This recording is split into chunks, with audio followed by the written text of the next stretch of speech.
So if I had a student who was having trouble understanding how to add fractions and was using whole numbers, whole number rules to add fractions, I would first just kind of draw it out for them.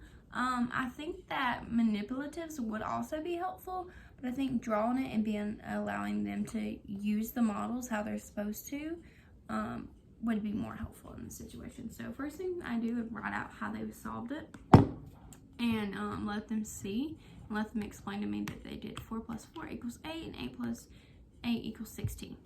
And so then to explain to them that, hey, that's not right, I would have them draw that model, like I said, and I would tell them, remember, the reason why we only have to draw one model is because these have like denominators.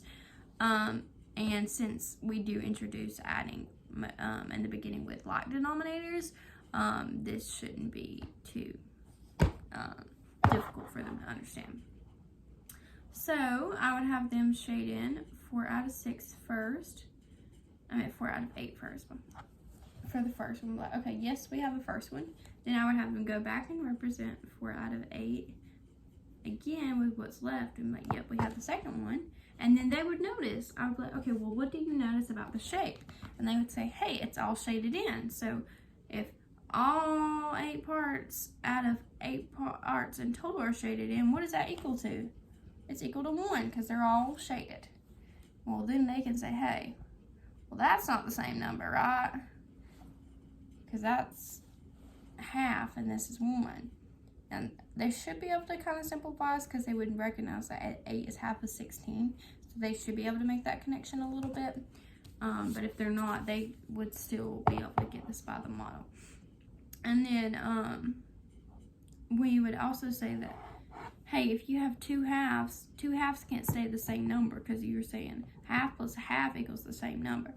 And they're like, well, it's not the same number, it's bigger.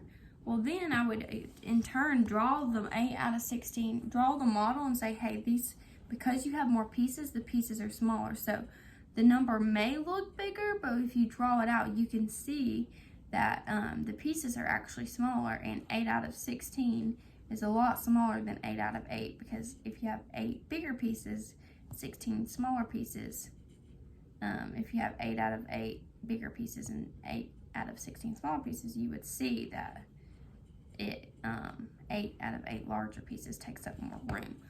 So then I would just do that a couple times with them till they are able to visualize and begin shading in the models themselves.